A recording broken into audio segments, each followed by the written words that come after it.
Hey, welcome back. How would you like to free up 10 to 15% of your income? Well, debt guru Mike Peterson here is to show us how to do that. I guess 3 steps. 3 simple steps. The first step is we need to track your income. We need to track it for at least 7 days.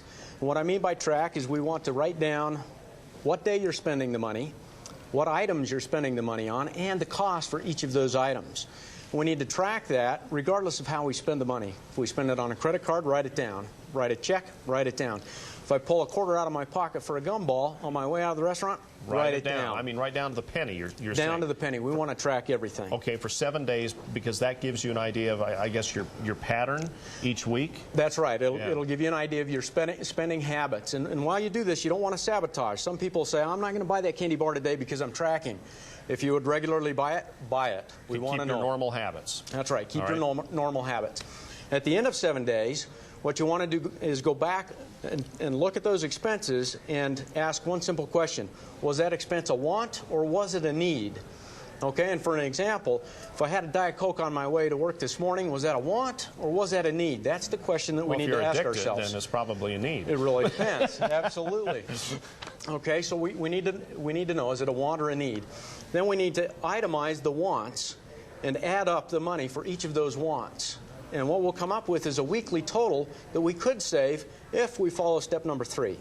Step number 3 is probably the hardest step and really takes some good work and discipline to do. And what you need to do is commit to saving on those wants. So foregoing those wants and saving that money. And it really does add up. We had a traveling salesman who bought a Diet Coke on his way to work every morning, figured he was paying $15 or $20 a month on Diet Cokes. When he tracked his expenses, he went back and was shocked to find he was spending over $200 a month on Diet Coke. Really? Yeah. And so it does add up. So it's an eye-opener if you'll follow, especially that first step. It really is. And, you know, the funny thing is, in my family, on any given day, somebody will tell you that Diet Coke for that day is an absolute need. If you're having that kind of a day, go ahead and buy that Diet Coke. But remember, in the future, that you've committed to yourself that you're going to save on those wants and take that money and put it to good use. So be surprised you might be able to retire sooner. You might be able to retire sooner. You know, people say, well, Mike, it's only $1 a day. What's a big deal? Well, how many days are there? Well, invest $1 a day for 56 years at 10%. It's $1 million. Wow. So that's stop and think. Okay, now you've got a booklet that people can get. I don't know if you can see this, but okay.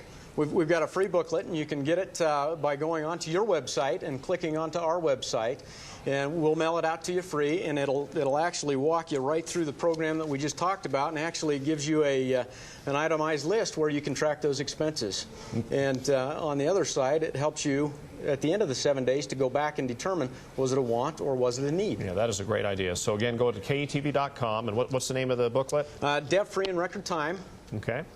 And we'll help you to save up to 10 to 15% of your income.